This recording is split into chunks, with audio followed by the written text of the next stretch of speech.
Hola, es una alegría para mí poder estar con ustedes en el inicio de una nueva serie, en una nueva presentación en el día de hoy. Y lo que queremos meditar en esta serie, lo que queremos considerar, son básicamente los dos reinos que están presentes en este mundo, el reino de Satanás y el reino de Dios. Cómo cada uno de ellos opera y cómo el hombre ha perdido su identidad y su valor a través de las mentiras de Satanás. Y quizás una de las primeras cosas que uno tendría que considerar, o cuando miramos el mundo que nos rodea, una de las cosas que son realmente sorprendentes es la cantidad de gente que está enferma con depresión. De hecho, la Organización Mundial de la Salud nos dice que hay aproximadamente, y estos son a datos anteriores a la pandemia, hay aproximadamente 300 millones de personas con depresión, con todo lo que eso implica. La depresión en ese sentido es una de las enfermedades que genera la mayor cantidad de inhabilitaciones para que las personas puedan desarrollarse, vivir felizmente, trabajar. Y una de las consecuencias o uno de los elementos que trae consigo la depresión es el suicidio. Cuando nosotros miramos las estadísticas también vemos que casi 1 millón de personas se suicidan al año. Y si nos ponemos a pensar, es una barbaridad que tanta cantidad de gente elija quitar su vida, elija quitarse la vida. Y esto es un número que es difícil de considerar por el dolor que trae a las personas que rodean a aquellas personas que toman esta decisión. Estamos hablando de entre 2.000 y 3.000 suicidios por día. Y cuando pensamos en esto, no estamos incluyendo a aquellos que han intentado quitarse la vida, pero que sin embargo no lo han logrado. Han fracasado. Se estima que hay aproximadamente, por cada suicidio exitoso, hay 20 intentos que fallan. Y las consecuencias que esto trae en el círculo de amigos, en el círculo familiar, son de un gran dolor, son de una gran preocupación. Y uno podría preguntarse, ¿no? ¿Cuál es la causa de que tantas personas consideren que la vida no vale la pena vivir? ¿Cuáles son las causas? ¿Cuál es la razón por la cual tantas personas eh, están sumidas en depresión al punto de que eligen quitarse la vida? Y cuando nosotros miramos y revemos la literatura, vemos que se aplican distintas causas a esta circunstancia. Quizás una de ellas es el hecho de que el rompimiento de las unidades familiares, el rompimiento de la familia, ha hecho de que muchos niños desde la niñez crezcan con una tristeza enorme sobre su corazón. La tristeza de ver a sus padres peleándose y separándose.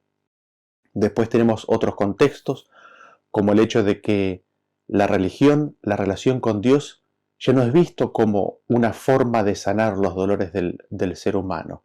Tenemos el hecho de que la vida en la sociedad actual es una vida agitada, es una vida rápida que nos separa familiarmente. Ya no vive la familia en una misma zona, en un mismo lugar, y la familia extendida está como soporte para las dificultades que cualquier individuo pueda llegar a tener. Hoy en día la familia, cada uno está solo por sí mismo. Y es la conjunción de estos factores que provoca que las personas se encuentren solas, que entren en estados depresivos y que busquen salidas que en realidad no son salidas. Y naturalmente en considerar y estudiar los casos de estas personas, hay preguntas que son comunes a la gran mayoría de ellos. Y que no son solamente preguntas que se hacen ellos, sino que son preguntas que todo ser humano se ha hecho en algún momento de su vida. Y estas preguntas son: ¿quién soy? ¿Por qué estoy aquí? ¿Hay alguien que me ama? ¿Hay alguien que me ama y se preocupe realmente por mí? Otra pregunta relacionada con todo esto es: ¿tengo valor? ¿Tengo valor para alguien? ¿Quién soy? Y estas preguntas martirizan en algunas ocasiones a los seres humanos, y uno no deja de sorprenderse cómo es una pregunta que está tan enraizada en la psiquis humana, en una forma tan prevalente, tan masiva. Y para poder responder estas preguntas nosotros en realidad nos tenemos que remontar al origen de la historia. Aunque parezca increíble, la razón, el origen de estas preguntas viene desde el Génesis mismo. En ese sentido, tenemos que remontarnos a la historia de la caída del hombre. Y ahí vamos a ver cómo el hombre pierde su valor y pierde su identidad. Esto lo vamos a encontrar en el libro de Génesis, capítulo 3. Génesis, capítulo 3, y vamos a leer a partir del versículo 1. Noten ustedes que dice: pero la serpiente era astuta más que todos los animales del campo que Jehová Dios había hecho, la cual dijo a la mujer: ¿con que Dios os ha dicho, no comáis de todo árbol del huerto? Eva estaba caminando y estaba sola, se encuentra con este árbol, se encuentra con el árbol del conocimiento del bien y del mal, y de repente una voz le habla y le dice, esta voz provenía de la serpiente, le dice: ¿así que Dios les ha dicho que no coman de ningún árbol? Y lo primero que notamos es de que la serpiente está diciendo algo que Dios no dijo, ¿no es cierto? Así que Dios les dijo que no coman de todo árbol del huerto. Y no solamente está cuestionando la palabra de Dios, y este punto aquí es muy importante, nosotros encontramos a la serpiente que está cuestionando la palabra de Dios, sino que también está invitando a que Eva dialogue y lo contradiga, ¿no es cierto? Está invitando a un diálogo y casi podríamos decir a un debate a Eva. ¿Será que Eva va a ceder a la tentación y va a tratar de explicarle a la serpiente cómo respondería Eva a esta invitación? ¿Se alejaría directamente como le fue advertida? ¿O entraría en un diálogo, en un ida y vuelta con la serpiente? Y nosotros conocemos la historia, sigue en el versículo 2 y le dice: y la mujer respondió a la serpiente: del fruto de los árboles del huerto podemos comer, pero del fruto del árbol que está en medio del huerto, dijo Dios, no comeréis de él, ni le tocaréis, para que no muráis. Así que nosotros vemos aquí que Eva le aclara, busca responderle a la serpiente lo que Dios había dicho. Y ahora viene la respuesta de la serpiente. Entonces la serpiente dijo a la mujer: no moriréis. Noten ustedes cómo hay una contradicción directa, y es aquí en donde está la semilla de todas las preguntas que nos hacíamos nosotros anteriormente, que la humanidad se hace, ¿no es cierto? ¿Tengo valor? ¿Hay alguien que me ama? ¿Hay alguien que se preocupa por mí? ¿Soy valioso? ¿Para quién soy valioso? ¿Por qué soy valioso para alguien? Aunque parezca increíble, es en esta afirmación en donde se decide el destino de estas preguntas. Y esto lo vamos a ver ahora en detalle a la brevedad. La serpiente le dice: no moriréis, en directa contradicción a la palabra de Dios. Y no solamente eso, sino que sigue diciendo ahí en el versículo 5, sino que sabe Dios que el día que comáis de él, serán abiertos vuestros ojos y seréis como Dios, sabiendo el bien y el mal. Noten ustedes lo que está diciendo aquí la serpiente. No moriréis, no solamente que no moriréis, sino que Dios sabe que el día que ustedes coman van a ser como dioses, van a saber el bien y el mal. Es decir, Dios les está previniendo, les está prohibiendo que ustedes coman del árbol, del fruto, del bien y del mal, porque no quiere que ustedes lleguen a ser como Dios, porque no quiere que ustedes tengan el conocimiento del bien y del mal. Y aquí nosotros nos podemos enfocar un poquito en estos conceptos aquí que tenemos en la respuesta que da la serpiente, y vemos delineado el espíritu, vemos delineado el carácter del reino de la serpiente. En primer lugar, la serpiente dice: no moriréis. ¿Qué les está diciendo a Adán y a Eva, y específicamente aquí primero a Eva, con esta palabra no moriréis? Le está diciendo de que no importa lo que hagas. Dios había dicho: el día que de él comieres, ciertamente moriréis. Sin embargo, Aquí viene la serpiente y contradice directamente la palabra de Dios. No moriréis. Y les está diciendo que no importa lo que ellos hagan. No importa que vayan en contra de la voluntad de su Padre Celestial. ¿Por qué? Porque no va a tener las consecuencias que Dios les advirtió. Ellos podían tener una vida separada de su Padre Celestial. Ellos no necesitaban de su Padre Celestial, no necesitaban de Dios para vivir y para existir. Y este quizás es el punto principal, ¿no es cierto?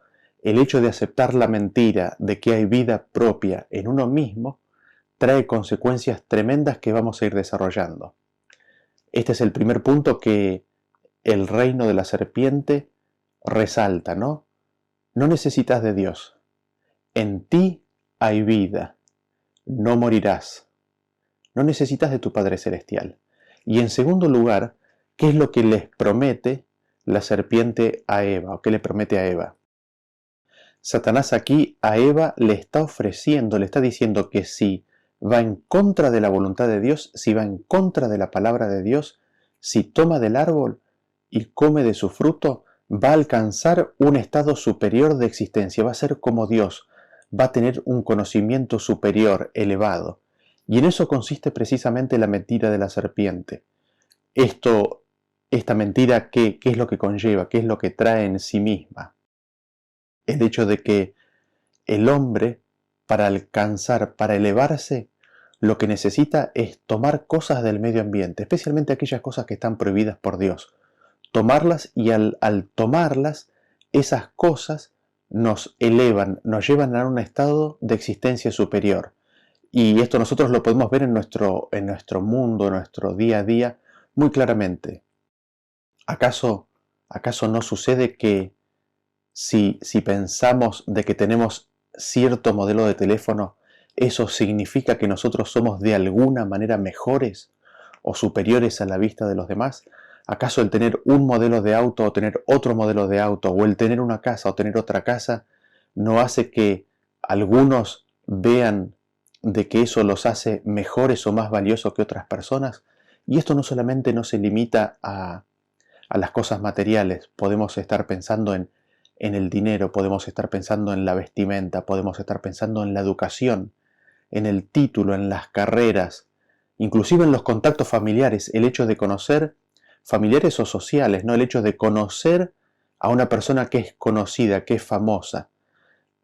¿Cuántas veces el ser humano es tentado a usar las relaciones con personas influyentes para darse valor a sí mismos, para darse significado? Y esto, aunque parezca increíble, también se traslada en el mundo religioso. ¿Cuántas veces el ser humano en el ámbito religioso busca tener valor, significado ante los demás mediante el mayor conocimiento bíblico, mediante los cargos que se puedan obtener en la iglesia? Sin embargo, ¿qué es lo que nosotros vemos aquí en esta presentación que hace la serpiente de su reino y que lamentablemente Eva aceptó y tomó, y posteriormente Adán? En primer lugar, de que no necesitas de un benefactor, no necesitas de tu Padre Celestial. Hay vida en ti mismo. No hay consecuencias graves para la decisión que tomes. Es más, no solamente que no necesitas, sino que Dios no está buscando lo mejor, lo ideal para ti, y de que eso te tenés que preocupar vos. Sos vos el que tenés que preocuparte para exaltarte, para llegar a ese estado de condición superior. Para eso toma cosas, arrebatalas. El árbol no era de Eva, le estaba prohibido comerlo. Sin embargo, ella lo toma algo que no le pertenece. Así el ser humano es invitado en una carrera desenfrenada ¿a qué? A tomar cosas del medio ambiente. ¿Para qué?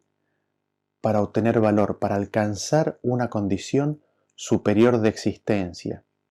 Y así nosotros vemos cómo está presentado el reino de la serpiente. Cuando el hombre peca, cuando el hombre come del fruto, ¿qué es lo que hace? El hombre se sale de la casa de Dios. Así como la parábola lo presenta, se va a una ciudad lejana, se sale de la casa de Dios buscando cosas que él imagina por la mentira de que son mejores que las que su padre le puede dar. Y es ahí en donde termina en el chiquero, es ahí en donde termina con los cerdos. Ahí es donde el hombre pierde su identidad, pierde su valor, pierde su identidad porque ya no es más hijo. Él se salió de su casa, no se ve a sí mismo más como hijo. Y en segundo lugar, pierde su valor. ¿Por qué? Porque ya no tiene las palabras de su Padre Celestial que le pueda aprobar en esa condición.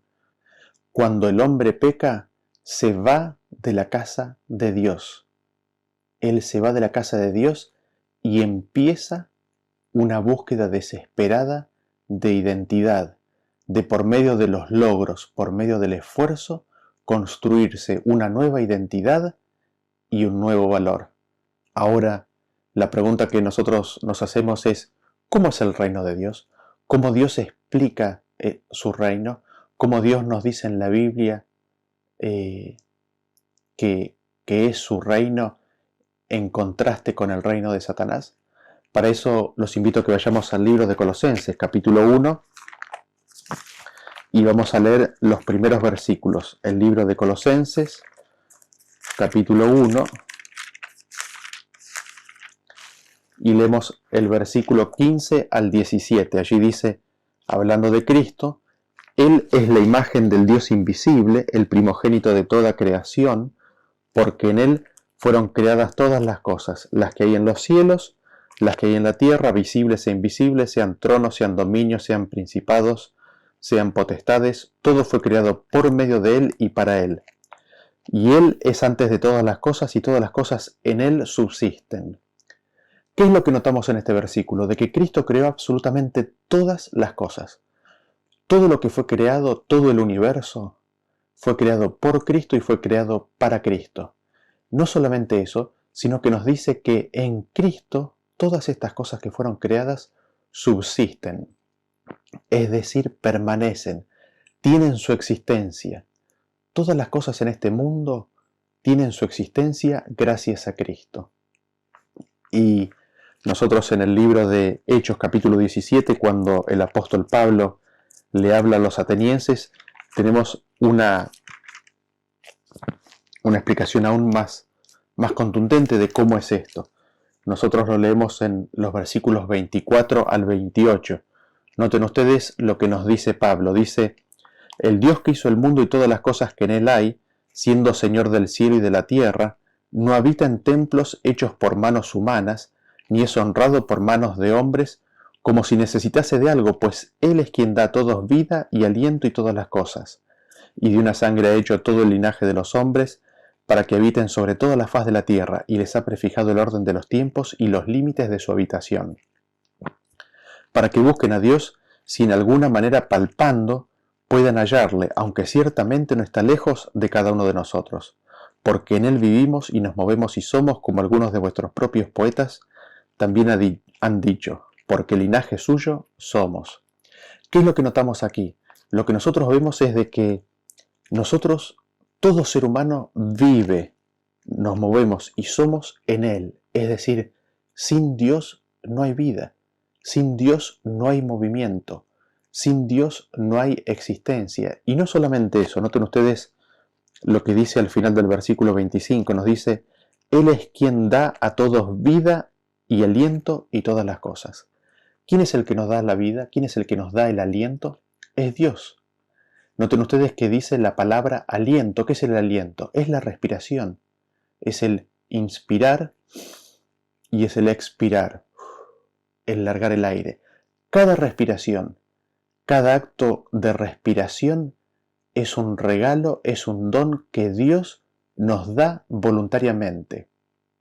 Y esto naturalmente es impactante porque si nosotros hoy estamos con vida, si nosotros podemos respirar en este segundo, es porque Dios nos ha regalado ese don, es porque Dios nos da esa respiración, es por su amor que nosotros aún hoy vivimos y tenemos respiración. Y naturalmente esto contrasta con la idea que Satanás había dicho en el jardín del Edén cuando dijo no morirás. ¿Por qué lo contrasta? Porque Satanás decía de que hay vida en nosotros mismos, que no importa lo que hagamos. Sin embargo, la verdad, la realidad es que en Cristo todas las cosas permanecen y existen y subsisten. Es Dios quien por medio de Cristo nos da a cada momento la respiración, el aliento, el latido de nuestro corazón. Es un acto voluntario de Dios. Y en ese sentido, nosotros algunas veces tenemos o hemos tenido la tendencia a pensar de que en realidad Dios nos da la vida como si se pusiera una batería al ser humano y deja que corra hasta que esa vida dure, ¿no? Hasta que la pila o hasta que la batería aguante. Sin embargo, cuando nosotros leemos en las Escrituras no encontramos un concepto así. El concepto que nos presentan las Escrituras es de que Dios a cada momento, a cada instante, nos está proveyendo de vida. Ahora, esto respecto de la vida, ¿no es cierto? Y del no morirás. ¿Qué respecto del conocimiento, no? De otras cosas. El conocimiento, la sabiduría, el entendimiento. ¿De dónde provienen? ¿Cómo se obtienen? Y me gustaría en ese sentido que vayamos al libro de Colosenses, capítulo 2, y vamos a leer el versículo 2 y 3. Fíjense ustedes lo que dice. Colosenses capítulo 2, versículo 2 y 3 dice: para que sean consolados sus corazones, unidos en amor, hasta alcanzar todas las riquezas de pleno entendimiento, a fin de conocer el misterio de Dios el Padre y de Cristo, en quien están escondidos todos los tesoros de la sabiduría y del conocimiento. Cristo, el Padre y el Hijo, el Padre y Cristo, en ellos están todos los tesoros del conocimiento, toda la sabiduría está en ellos. Absolutamente todo el conocimiento está en ellos. En ese sentido, al estar en ellos, es de ellos que se puede obtener ese conocimiento. Y en ese sentido también, no es que el hombre en sí misma pueda generar, independiente de Dios, algún conocimiento que Dios no tenga. Dios es la fuente y en Él se encuentran escondidos, junto con Cristo, todos los conocimientos, todo el tesoro de la sabiduría. Y nosotros podemos ver un claro ejemplo de eso. Vamos al libro de Éxodo capítulo 31 y vamos a leer los primeros versículos. Noten ustedes cómo esto está tan claramente ilustrado en los siguientes textos. Éxodo capítulo 31 y vamos a leer a partir del versículo 2. Dice así: Mira, yo he llamado por nombre a Besaleel, hijo de Uri, hijo de Ur, de la tribu de Judá, y lo he llenado del Espíritu de Dios en sabiduría y en inteligencia, en ciencia y en todo arte, para inventar diseños, para trabajar en oro y en plata y en bronce y en artificio de piedras, para engastarlas y en artificio de madera, para trabajar en toda clase de labor. Noten ustedes que es por medio del Espíritu de Dios que Dios le da a esta persona sabiduría, inteligencia, en ciencia y en todo arte.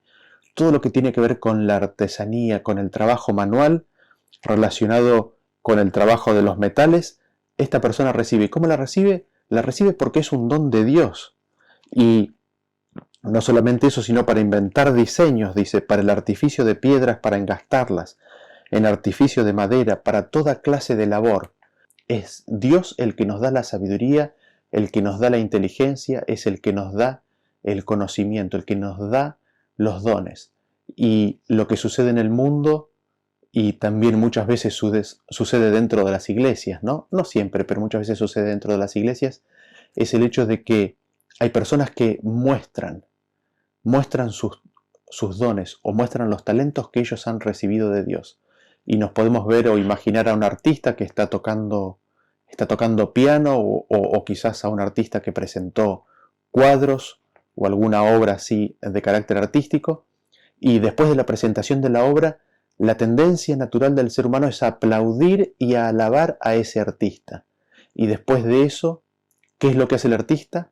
Recibe ese aplauso, recibe esa admiración, recibe ese reconocimiento, y lo que tendría que hacer la persona es darle las gracias a Dios, reconocer públicamente que lo que ha hecho es porque ha sido un don de Dios. Sin embargo, el hombre, por su naturaleza pecaminosa, y aquí es donde está la semilla implantada por Lucifer, ¿no es cierto? Cuando le dijo, toma del árbol y come para llegar a ser, ahí es donde nosotros vemos que el hombre toma eso y se lo atribuye a sí mismo. El hombre se llena de éxito en su mentalidad, en su pensamiento, y ese éxito es una sensación que para el hombre es impresionante. Lo eleva en las alturas y es lo que aparentemente le da valor, sin tomar conciencia de que eso le ha sido dado por Dios, sin tomar conciencia de que es un don de Dios las habilidades que esta persona pueda llegar a tener. Y uno podría preguntarse, ¿no? ¿Acaso el hombre es perfecto? Por supuesto que no. Y es aquí donde, al no poder reconocer que los éxitos son de Dios, donde el hombre entra en los círculos de depresión. ¿Por qué? Porque se presentan los fracasos. Y es cuando el hombre se olvida de que los talentos y los dones que tiene son un don, un regalo de Dios, cuando se abre la puerta ¿para qué? Para la depresión, para encontrarse sin valor.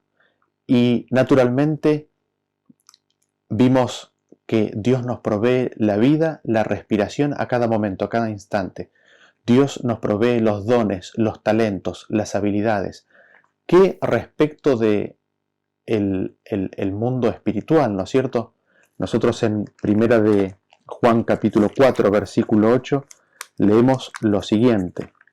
Primera de Juan capítulo 4, versículo 8 nos dice: el que no ama no ha conocido a Dios, porque Dios es amor.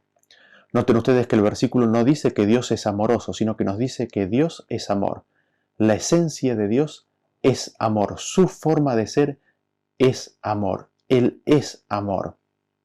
El amor como tal proviene de Dios.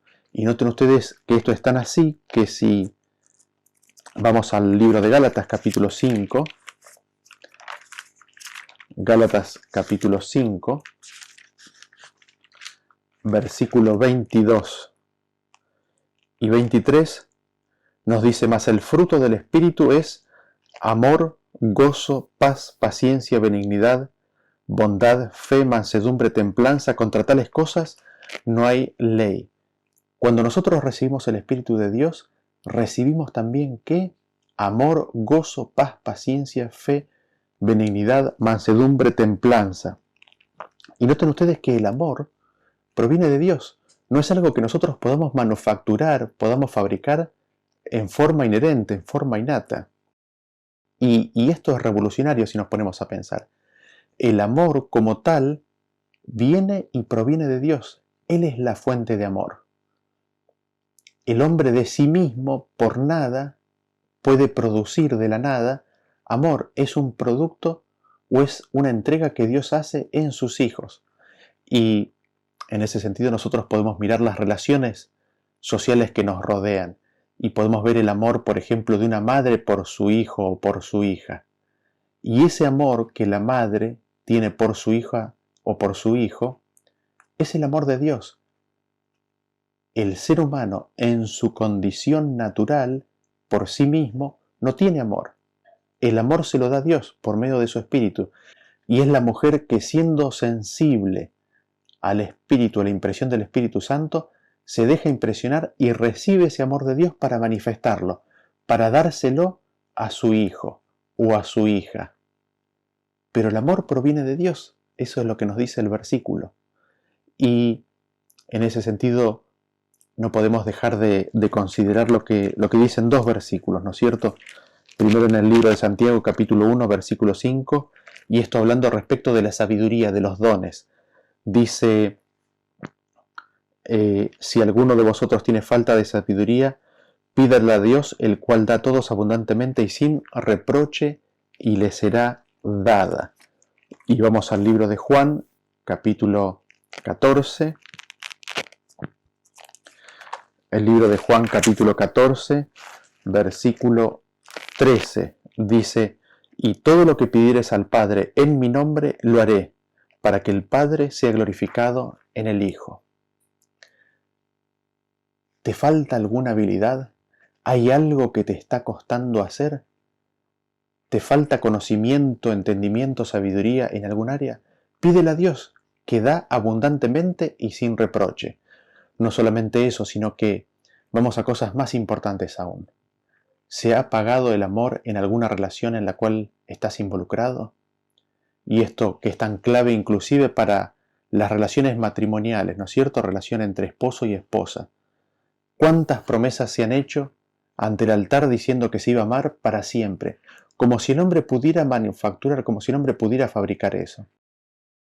Y ahí es donde muchas veces se ve confrontada la relación. Parecería a veces que el amor se acaba. ¿Y qué es lo que nos dicen las Escrituras? Que si nosotros vamos a Dios y le pedimos, Él nos dará aquello que le pedimos. Y es su anhelo, su deseo, darnos su espíritu. Y cuando nos da su espíritu, ¿qué es lo que nos da? Nos da amor. Así vemos que los problemas que muchas veces se generan entre las parejas es un problema ¿de qué? De la falta de Cristo. Es un problema de la falta de Cristo. ¿Por qué? Porque si Cristo está en la vida de ambos, si Cristo está en la vida de ambos, en esa relación hay amor. Ahora, habíamos dicho que la serpiente tentó al hombre a buscar valor, a buscar conocimiento en las cosas del medio ambiente, a desconfiar de la palabra de Dios. Y nos preguntamos, ¿el valor del ser humano en dónde está realmente de acuerdo a la palabra de Dios? ¿En dónde está el valor del ser humano en el reino de Dios? Para ello vamos al libro de Lucas. Vamos al libro de Lucas, capítulo 12, y vamos a leer dos versículos. Lucas capítulo 12, versículos 6 y 7. Noten ustedes lo que dice allí. Dice, ¿no se venden 5 pajarillos por 2 cuartos? Con todo, ni uno de ellos está olvidado delante de Dios, pues aún los cabellos de vuestra cabeza están todos contados. No temáis, pues, más valéis vosotros que muchos pajarillos. En la mente del hombre un gorrión, un pajarillo es de poco valor. Sin embargo, ¿qué es lo que nos dice Dios? Es de que esos animales a los cuales nosotros consideramos de poco valor, Dios no se olvida de ellos. Son valiosos para Dios y ninguno de ellos cae a tierra sin que Dios tome pleno conocimiento de lo que está sucediendo. Y ahora, esto que para nosotros es de poco valor, Cristo lo contrasta con cómo Dios considera al ser humano. Dice, vosotros valéis más que muchos de estos pajarillos. Noten ustedes que el valor en qué está dado. El valor nosotros lo encontramos en la palabra valéis, ¿no es cierto? La palabra valéis es lo que nos está diciendo que ahí es donde está radicado el valor. ¿Y cuál es el valor del ser humano ante Dios? En de que Dios no se olvida de nosotros. Noten ustedes que en el caso de los pajarillos son valiosos ante Dios porque Dios no se olvida de ellos. Y en el caso del ser humano somos mucho más valiosos ante Dios. ¿Por qué? Porque Dios no se olvida de nosotros, nos tiene presente, está consciente de nuestra condición a cada momento. Esto es tan así, tan personal, que nos dice que aún los cabellos de vuestras cabezas están todos contados. Y es interesante porque Jesús, cuando los discípulos le pidieron a Jesús que les enseñe a orar, Jesús no les dijo que se tenían que dirigir a Dios como diciendo Dios Todopoderoso o Dios Creador del Universo o Rey Omnipotente, todas cosas que son verdad, sino que les dijo que se dirijan a Dios como ¿qué? Padre nuestro. Así nosotros vemos que la relación que Dios quiere que tengamos con Él es la relación propia de una familia. Es la relación propia de un padre y sus hijos. Y noten ustedes lo que dice Salmos capítulo 40. ¿Por qué? Porque estamos hablando de que el valor está relacionado con qué? Con que Dios no se olvida de nosotros. Y podríamos preguntarnos, ¿no es cierto? ¿Cuánto piensa Dios de nosotros? ¿Cuánto piensa Él del ser humano? Noten ustedes lo que dice el versículo 5 del capítulo 40 de Salmos. Dice, has aumentado, oh Jehová Dios mío, tus maravillas y tus pensamientos para con nosotros. No es posible contarlos ante ti. Si yo anunciare y hablare de ellos, no pueden ser enumerados. ¿Qué es lo que destacamos? Dice que Dios ha aumentado sus maravillas. ¿Y estas maravillas en qué consisten? En que sus pensamientos para con nosotros son imposibles de contar. Es decir, si nosotros empezáramos a contar 1, 2, 3, 1.000.000, 2.000.000, 1.000.000.000, 2.000.000.000, 4.000.000.000, no llegaríamos al final de las maravillas, de los pensamientos que Dios tiene para con cada uno de nosotros. Es tan así que dice que no pueden ser enumerados, es decir, no se les puede poner un número a los pensamientos que Dios tiene para con cada uno de nosotros. Y este es el punto clave del reino de Dios y del valor de cada uno de nosotros como hijos de Dios. En que Dios no se olvida de nosotros, en que estamos siempre presentes ante la consideración de Dios, de que Dios tiene planes para con cada uno de nosotros, de que estamos siempre en su pensamiento y en su consideración, y de que estos pensamientos son maravillosos, son innumerables, no tienen número, son incontables. Y habíamos visto que Jesús nos enseñó a que nos dirigiéramos a nuestro Padre Celestial como Padre. Noten ustedes cómo es que Jesús, al ser bautizado, cómo es que el Padre se dirige a él. Vamos al libro de Mateo, capítulo 3, y noten ustedes lo que le dice Dios a Cristo al haberse bautizado. Mateo capítulo 3, versículo 17 dice: y hubo una voz de los cielos que decía: este es mi Hijo amado en quien tengo complacencia. ¿Qué es lo que vemos aquí? Vemos en primer lugar una declaración de identidad. Este es mi Hijo. Tú eres mi Hijo. Y en segundo lugar, ¿qué es lo que vemos? El valor. Amado. ¿En qué consiste el valor? En que este Hijo es amado. ¿En qué consiste el valor para Cristo? En que es el amado del Padre, en que el Padre tiene complacencia y en su Hijo. Así nosotros vemos cómo estos dos elementos están íntimamente vinculados. Es en la condición de Hijo cuando nosotros podemos ver el amor de nuestro Padre Celestial. Y es ese amor, ese pensamiento constante que Él tiene por nosotros, lo cual nos lleva a que reconozcamos nuestro valor. Podamos ver de que somos valiosos ante los ojos de Dios. Y cuando el Padre habló con Cristo y le dijo esas palabras, le estaba hablando a Cristo, pero también le estaba hablando a toda la humanidad. Le estaba diciendo a ti y a mí: tú eres mi Hijo amado. En ti tengo complacencia. Fíjense lo que dice Primera de Juan, capítulo 3, versículo 1. Leamos Primera de Juan, capítulo 3, versículo 1. Dice: mirad cuál amor nos ha dado el Padre para que seamos llamados hijos de Dios. Por esto el mundo no nos conoce, porque no le conoció a Él.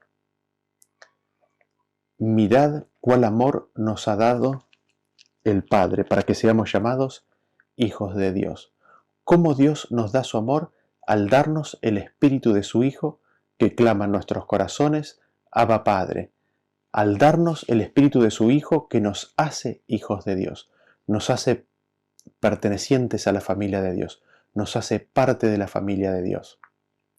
Y aquí es donde está el valor, aquí es donde está la identidad de cada uno de nosotros.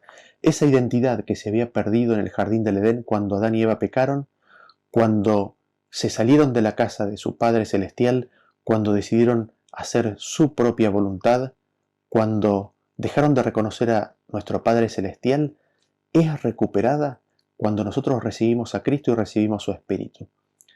Es recuperada cuando nosotros entramos en el reino de Dios al escuchar la palabra de nuestro Padre Celestial, que cuando le habla a Cristo nos dice: tú eres mi Hijo amado, en ti tengo complacencia.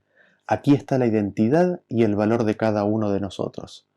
Y en ese sentido no podemos menos que contrastar, ¿no es cierto?, los dos reinos, el reino de Dios y el reino de Satanás. En el reino de Satanás, tú tienes vida en ti mismo. No importa lo que hagas, no morirás. Dios no busca darte lo mejor.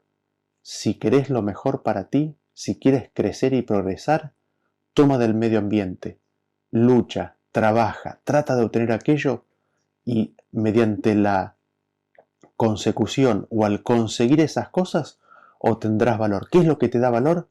Lo que tú puedas demostrar que haces. Tus obras, tus, entre comillas, ¿no? Talentos, dones. Y así el hombre es lanzado a la carrera de un hámster en una ruedita, ¿no es cierto? Todo el tiempo tratando de conseguir valor a través de los logros, a través de alcanzar objetivos, a través de lograr cosas. Sin embargo, nosotros encontramos que en el reino de Dios es totalmente diferente. En el reino de Dios, Dios, porque nos ama, nos da todas las cosas. Porque nos ama, nos da la vida a cada instante, nos da la respiración. Porque nos ama, nos da dones y talentos, nos da capacidades. Y porque nos ama, nos quiere dar de su espíritu. ¿Para qué? Para que recibamos su amor y lo podamos compartir con los demás. En ese sentido, nosotros no podemos dejar de recordar lo que dicen los 10 mandamientos que Jesús tan bien resumió en el libro de Mateo. Vamos a Mateo capítulo 22 y leemos el versículo 37 al 40. Fíjense ustedes lo que dice allí. Mateo capítulo 22, 37 al 40. Dice, Jesús le dijo, amarás al Señor tu Dios con todo tu corazón y con toda tu alma y con toda tu mente. Este es el primero y grande mandamiento. Y el segundo es semejante, amarás a tu prójimo como a ti mismo. De estos dos mandamientos depende toda la ley y los profetas. Amar a Dios con toda tu alma, con toda tu fuerza, con todo tu espíritu. Este es el primero y gran mandamiento. ¿Qué es lo que busca el mandamiento? Proteger la relación con nuestro Padre Celestial.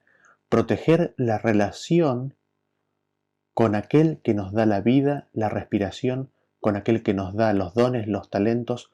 Proteger la relación con aquel que nos provee absolutamente todo. Y desobedecer su palabra,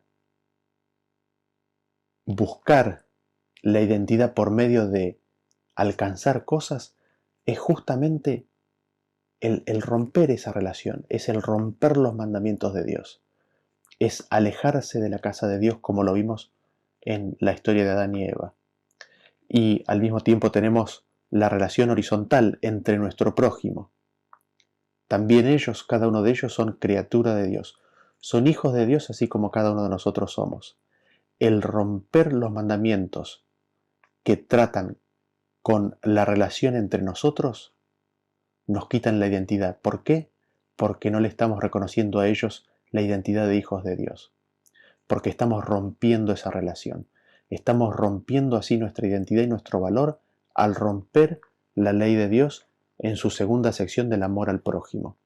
Así nosotros vemos que la ley de Dios en su diseño ha sido creada para que para proteger las relaciones, para proteger la relación de cada ser, cada individuo con su creador, que es la fuente de todas las cosas que recibe. Y en segundo lugar, ¿qué hace con esas cosas que recibe, ¿no es cierto? Con la vida, con los dones, los talentos, los dones espirituales. ¿Qué es lo que hace con eso? El segundo aspecto de la ley está buscando proteger las relaciones entre nosotros. ¿Por qué? Porque si nosotros no preservamos esas relaciones, estamos destruyendo nuestra identidad y nuestro valor. Y viendo y considerando todo esto, los invito a que tengamos presente a cada momento lo que Dios nos da y hace por nosotros, a que nos olvidemos del reino de Satanás, a que dejemos de buscar el valor en aquellas cosas que nos rodean, sino que encontremos nuestra identidad y nuestro valor en escuchar a nuestro Padre Celestial y en recibir su Espíritu. Gracias por escuchar y nos vemos en la próxima presentación. Hasta luego.